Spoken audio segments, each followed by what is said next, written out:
Hai semua, selamat datang di Roshnita Channel, tempat berbagi pengalaman dan edukasi. Bergabunglah bersama kami. Jangan lupa untuk subscribe, like, dan tinggalkan komentar, agar kita bisa berbagi lebih banyak momen inspiratif bersama. Itu pengikut Kristus. Sejak kapan? Sejak si Suma live di TikTok kah? Yang mengatakan seperti itu. Ya, sekarang kalau Anda sadari, coba yang benar apa? Yang mana yang benar? Lengkap, boleh Kristus, boleh Yesus, boleh Yesus Kristus. Jangan Anda mempertaruh sesuatu. Enggak boleh dong. Kristus itu, saudara, Kristus itu banyak. Banyak. Bukan cuma satu. Iya, banyak dong. Yesus mengatakan Kristus itu banyak. Oh, itu di mana itu dikatakan Yesus itu banyak? Matius 24 nomor 24. Memang berat bang, coba saya dibaca. lebih paham Bible. Saya paham Bible, Anda tidak paham. Jadi Yesus, apa? Yesus itu banyak Yesus ya di dalam Bible ya. Bukan Yesus yang banyak, Kristus yang banyak. Kristus yang banyak. Iya, tapi palsu. Ya. Makanya kalau dikatakan Kristen pengikut Kristus betul, tapi kalau dikatakan pengikut Yesus no, bukan. Memang pahit, tapi itulah kenyataan. Kita masuk ke tema bahwa Paulus mengatakan Paulus mengatakan tidak ada kebenaran di dalam hukum Taurat. Menurut saudara bagaimana? Betul nggak? Menurut Paulus itu, silakan. Saya belum baca sampai di situ ya. Di Injil berapa itu? Galatia 2 nomor 16. Coba sebab karena tidak saya ada ya terus. Sebab tidak ada orang dibenarkan karena melakukan hukum Taurat. Di dalam nomor 21-nya dikatakan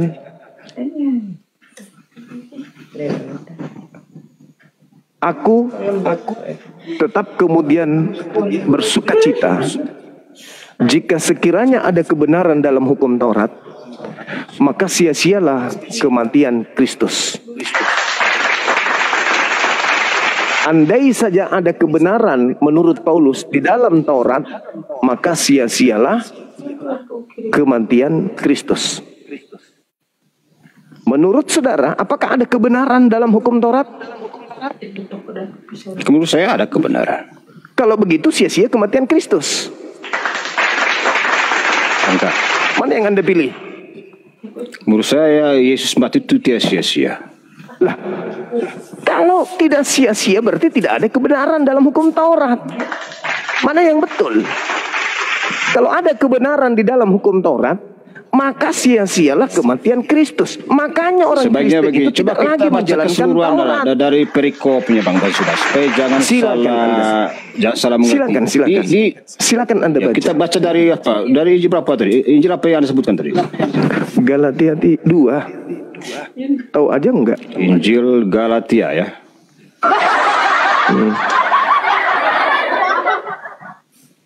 Ayat berapa? Bisa 16, mulai dari 16 bisa sampai ke 21. Boleh. Hati onar lagi ini.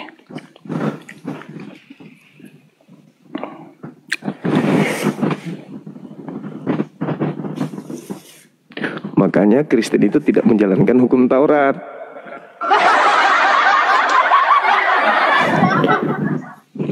Karena Taurat itu punya Yahudi, perjanjian lama, perjanjian barunya Yahudi. Galatia 2 sampai 10 ya?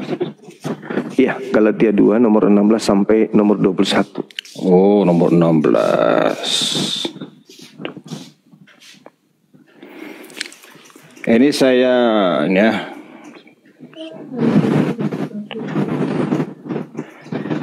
Jadi di dalam itu topik itu ada di dalam Paulus mengatakan tidak dibenarkan oleh karena melakukan hukum Taurat, melainkan hanya karena iman dalam Yesus Kristus.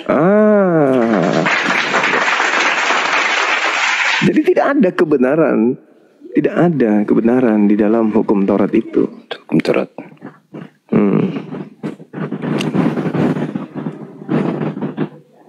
Menurut Paulus,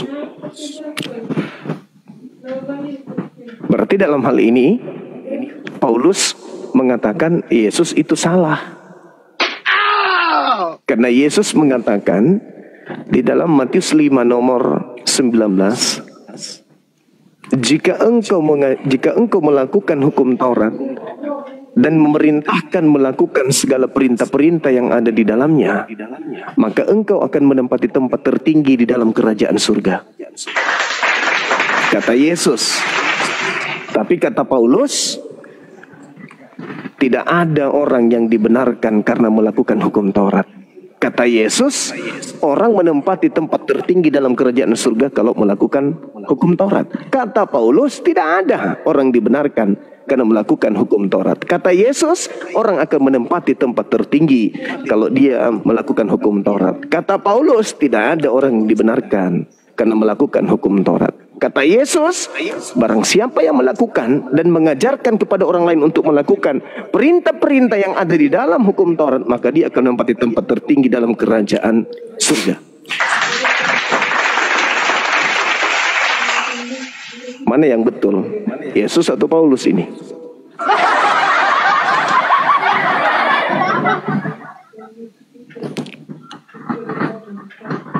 Masih bisa bertahan, Bang?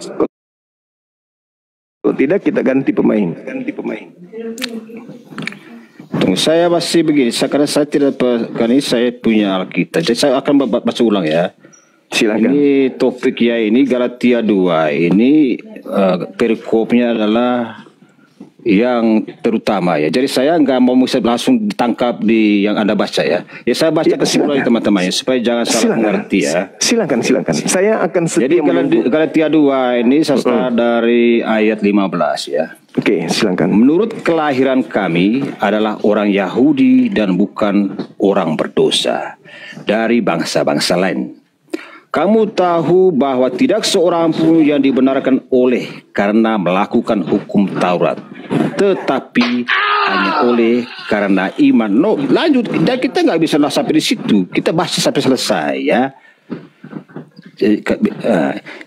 Sampai di mana tadi diganggu sama au-au lagi itu tetapi hanya oleh karena ya jangan pakai ason, maka saya pakai malas pakai sonkar begitu. Anda belum Anda aktif. Kita baca dari awal. Saya baca dari awal ya supaya jangan salah mengerti ya teman-teman Kristen ya. Dari judulnya itu saya kembali karena Anda memperlambat ini. Yang terutama juga untuk orang Kristen keturunan Yahudi. Saya baca ya, saya barusan download ini karena saya penasaran dengan kata-kata yang Anda ucapkan. Menurut kelahiran kami adalah orang Yahudi dan bukan orang berdosa dari bangsa-bangsa lain. Kamu tahu bahwa tidak seorang pun dibenarkan oleh karena melakukan hukum Taurat, tetapi hanya oleh karena iman dalam Kristus Yesus. Sebab itu kami pun telah percaya kepada Yesus Kristus, supaya kami dibenarkan oleh iman, karena iman dalam Kristus dan bukan oleh karena melakukan hukum Taurat ya. Saya rasa sampai sini saya paham maksudnya. Lanjut sebab tidak ada seorang pun yang dibenarkan oleh karena melakukan hukum Taurat ya. Sekarang Yesus. Nah sekarang begini. Jadi begini. Menurut saya ini kata-kata Paulus ini sengaja mengeritik kaum Farisi ya. Enggak, karena begini Bang Suma, di zaman Paulus itu, bahkan di zaman Yesus, ya, ahli-ahli Taurat, ya, mereka melakukan hukum Taurat, ya, mereka sangat taat, tetapi praktek-prakteknya itu mereka tidak sesuai dengan hukum. Tidak taat itu namanya. Sehingga Paulus mengatakan. Iya, itu sebenarnya omong orang bukan ya. Jadi Anda mungkin salah mengerti. Kalau saya sudah paham di situ. Saya baru bahasa hari ini. Menurut Paulus ada nggak orang dibenarkan? Menurut saya bahwa menurut kata Paulus itu itu ditujukan kepada ahli-ahli Taurat, tokoh-tokoh agama ya, yang rajin sholat misalnya ya, tetapi hanya ngomong, tetapi prakteknya tidak ada ya. Jadi begitu. Jadi menurut saya itu nggak ada salah kata Taurat di situ. Menurut Paulus tidak ada orang yang dibenarkan karena orang itu melakukan hukum Taurat. Benar. Kok kenapa bisa orang melakukan hukum Taurat kok tidak dibenarkan? Mereka Yesus mengatakan barang siapa yang melakukan hukum Taurat dan mengajarkan untuk mentaati perintah-perintah yang ada di dalamnya, maka dia akan menempati tempat surga. Berarti Yesus mengajarkan bahwa di dalam Taurat itu ada petunjuk dan ada rahmat. Makanya orang yang melakukan hukum Taurat itu masuk ke dalam surga, kata Yesus. Tapi Paulus mengatakan sebab tidak ada seorang pun yang dibenarkan oleh karena orang itu melakukan hukum Taurat. Artinya Paulus ingin menjual bahwa nggak perlu lagi kau melakukan hukum Tuhan. Ngapain? Yang penting kamu beriman kepada Kristus. Oke, Anda masih bisa bertahan atau kita ganti pemain baru? Ya. Saya sebenarnya ingin lanjut, tetapi karena saya punya HP ini yang satu untuk saya cek Alkitab, ini udah nggak berfungsi ya. Anggap aja Anda menang malam ini ya. Bukan menang Bang, bukan. Ya, jadi memang saya dari tadi sebenarnya mau buka Alkitab, mau baca lagi, tapi karena HP satu ini dia error. Jadi anggap malam ini Anda menang. Tetapi saya tadi cuma mau, sebenarnya saya tidak mau bergabung. Tetapi saya terpancing dengan kata Anda tadi, adakah kebenaran di Taurat? Ternyata Anda Bapak Paulus. Saya pikir Anda mengatakan bahwa perjanjian lama itu tidak benar ya. Paulus yang mengatakan ternyata Anda mengatakan kebenaran Taurat itu Anda kata tanda tanya itu Anda bawa Paulus. Ya itu yang Paulus mengatakan tidak ada kebenaran dalam saya pikir Taurat. Anda tidak percaya Taurat. Maka saya kaget loh. Oh, Islam tidak percaya Taurat. Ya, itu menurut saya tadi sehingga saya mau bergabung. Iya. Ya, saya pikir Anda tidak percaya Taurat. Sama lu. Ini nggak salah topiknya ini orang. Iya, Bang. Ya kan?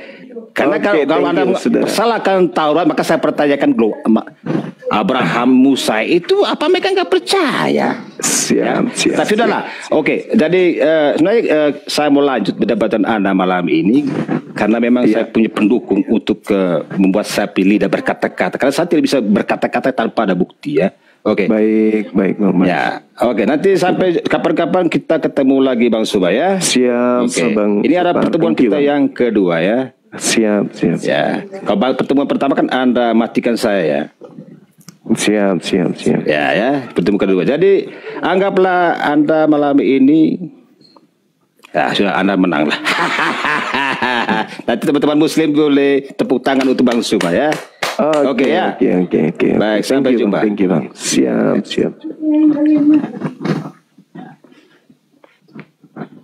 Tomalasah.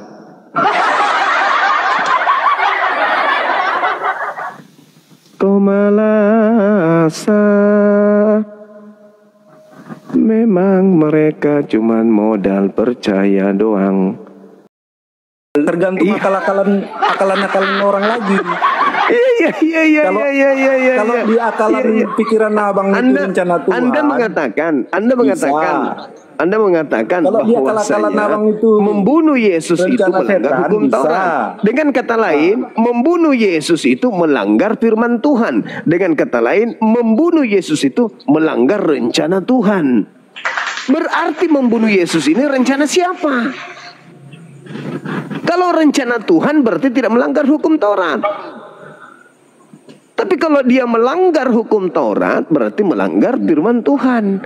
Melanggar kemudian rencana Tuhan. Berarti penyaliban ini adalah rencana setan. Makanya Paulus mengatakan jika ada kebenaran dalam hukum Taurat maka sia-sialah kematian Kristus. Iya, yang jadi masalahnya itu tergantung pemikiran orangnya lagi. Kok jadi Kalau pemikiran orang itu berpikir itu rencana Tuhan, maka dia kalinya itu menjadi rencana Tuhan. Lah, bukan begitu. Pembunuhan terhadap Kalau Yesus umpamanya itu dipikirnya itu rencana setan, makanya dia kalinya itu rencana setan gitu. sekarang apakah membunuh Yesus ini melanggar Taurat? Kalau abang bilang mengenai itu dua-duanya ada di Alkitab, dua-duanya itu. Tidak, saya tanya, apakah membunuh Yesus itu Dibilang melanggar rencana Taurat? Tuhan ada, dibilang keinginan setan ada. Di mana? Jadi- Coba tunjukkan di mana dalilnya keinginan Tuhan Apanya? membunuh Yesus. Rencana Tuhan apa keinginan? Keinginan artinya rencana Tuhan membunuh Yesus itu di mana? Nah, kita tengok dulu ya. Ya.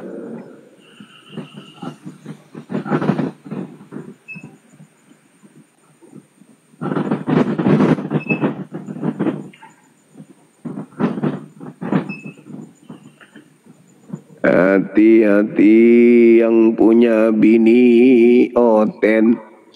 Ternyata istri-istri oten bisa dengan pria lain. Karena suaminya akan meridhoi. Suaminya merahmati dan suaminya memberkati yang memperkaos bininya. Sebab suami yang bininya diperkaos akan dikasihi sama sang suami. Abang dengar, Bang? Ajaran saraf. Abang dengar, Bang? Dosa apabila telah matang, ia akan menjadikan maut. Jadi kalau abang nambah-nambahi dosa setiap hari, hati-hati abang, maut sudah mulai dekat.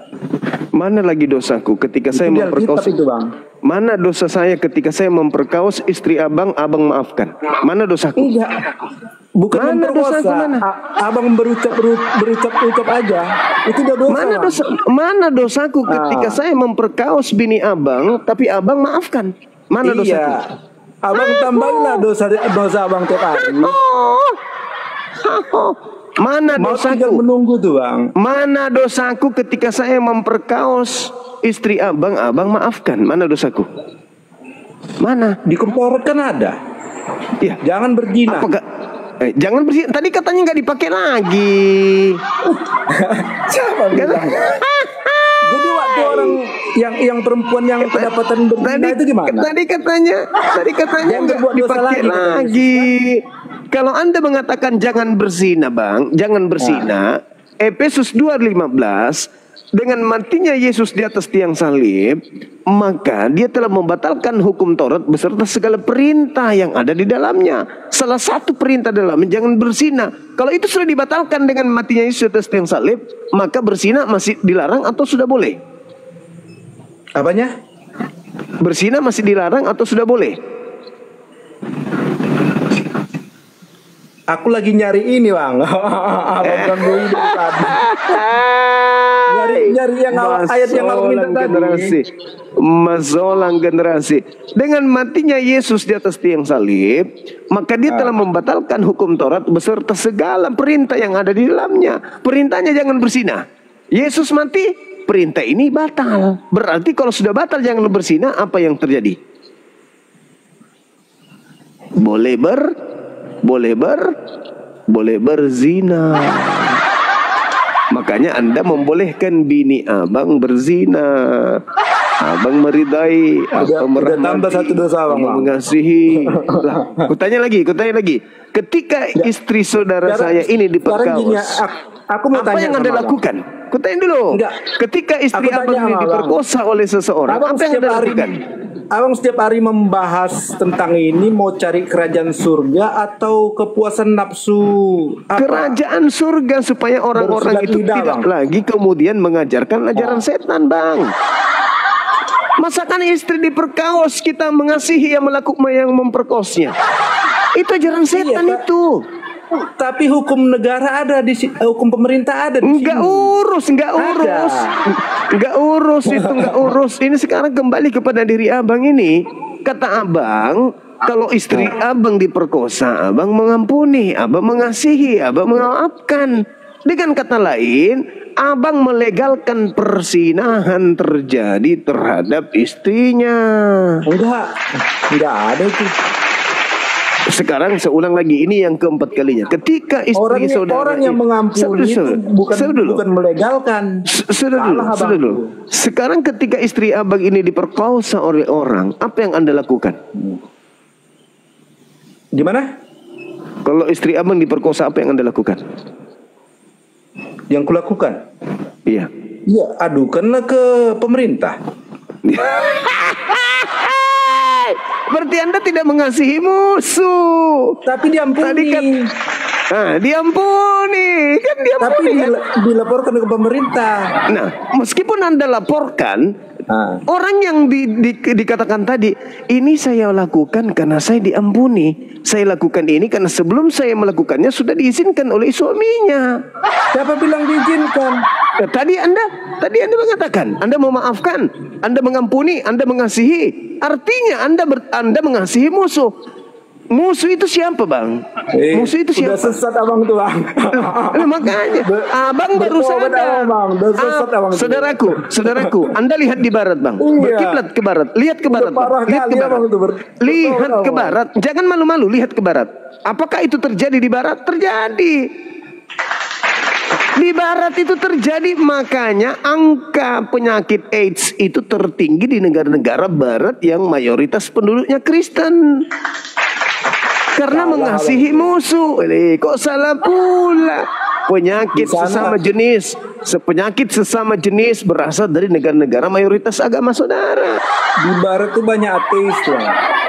Lah, ateis karena sudah meninggalkan agama yang tidak masuk akal tadi. Makanya Anda harus berada pada... Hah? Yang ateis tadi abang bilang Kristen. Lalu dari mana? Dari Islam, dari Hindu, dari Buddha, ya dari Kristen lah. Ateis yang nggak percaya lagi. Bagaimana ceritanya? Terus Anda ingin mengangkat angka 2 miliar itu dari mana? Yang mana 2 miliar? Katanya Kristen 2 miliar seluruh dunia. Nggak pernah aku tahu itu. Oh, baru tahu malam ini berarti. Jadi begitu saudaraku, Anda memang berada dalam kebingungan. Kenapa? Karena kata Paulus, jika kamu mengharapkan kebenaran dari hukum Taurat, maka sia-sialah imanmu. Itu kata Paulus.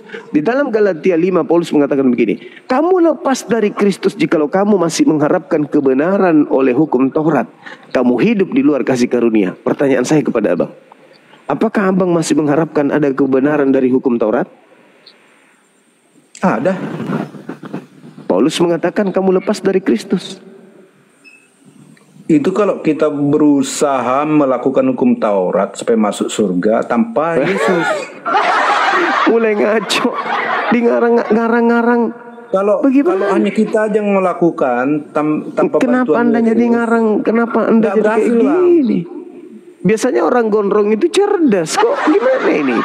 Paulus di dalam Galatia 5 nomor 4, kamu lepas dari Kristus jikalau kamu mengharapkan kebenaran oleh hukum Taurat, kamu hidup di luar kasih karunia. Apakah abang masih mengharapkan kebenaran dari hukum Taurat? Hukum Taurat itu memang benar.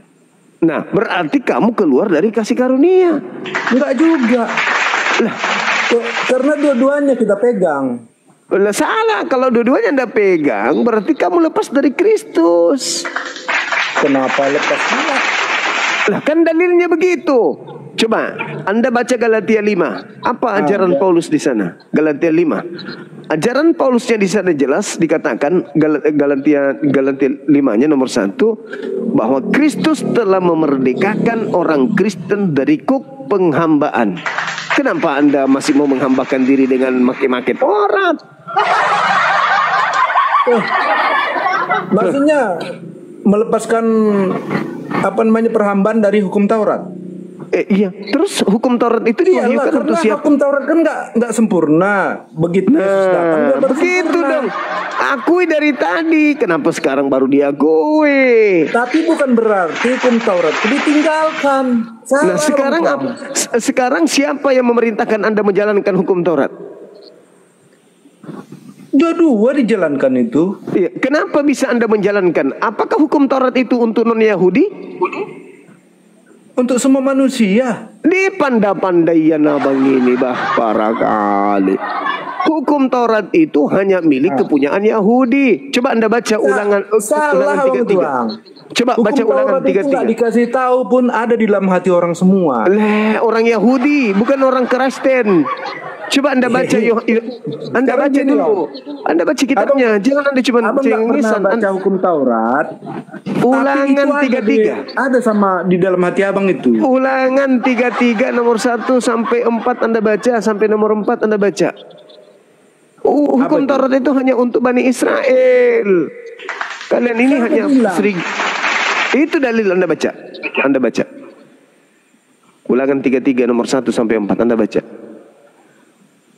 Kalian ini hanya nyamar-nyamar. Kalian bukan penganut Taurat. Kalian bukan pelaku Taurat.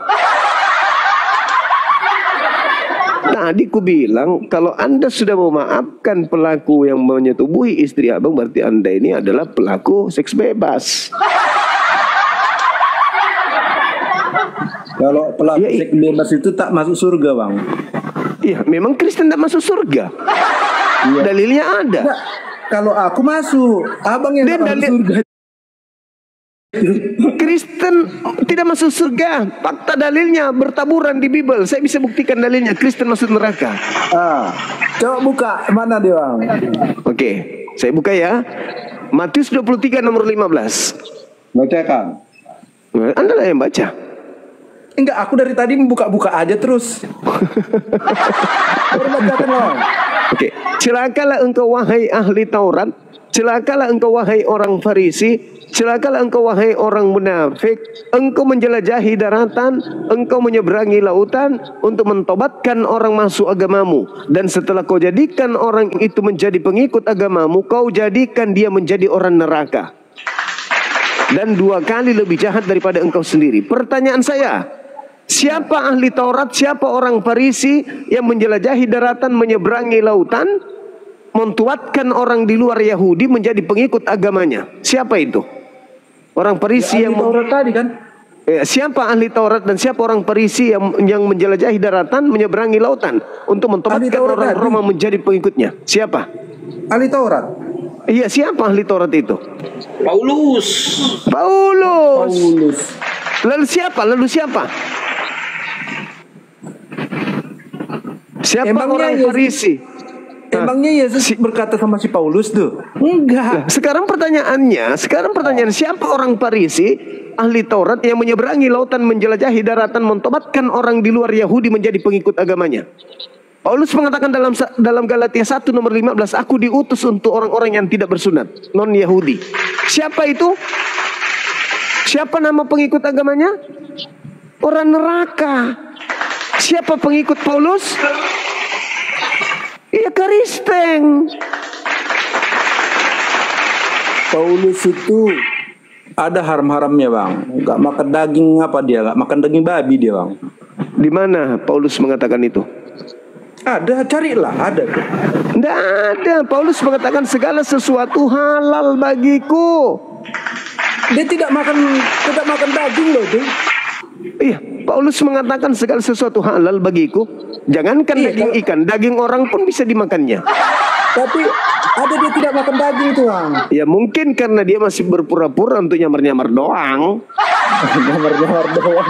Ya dia kan ahli nyamar dia. Baca 2 Korintus 9 20-21. Kepada orang Yahudi dia nyamar Yahudi, kepada orang non Yahudi dia ngaku non Yahudi.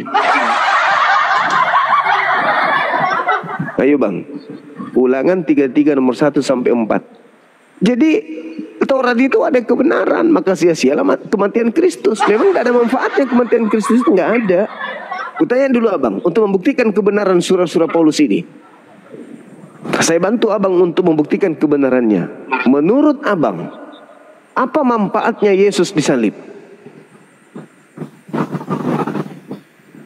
Apa manfaatnya Yesus mati? Maka sia-sialah kematian Kristus. Saya bertanya, kalau tidak sia-sia berarti dia punya manfaat. Pertanyaan saya kepada Abang nih, apa manfaatnya kematian Kristus disalib? Enggak ada Bang, enggak ada.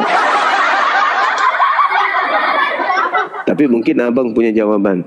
Pelan-pelan saya bertanya.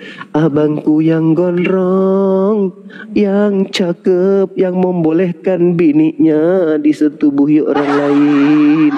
Bolehkah saya bertanya, Bang? Abang, apa fungsinya Kristus mati di salib?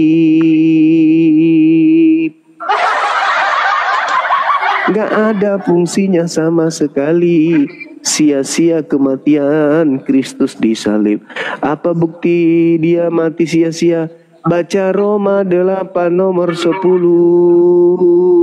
Apa kata Paulus di sana?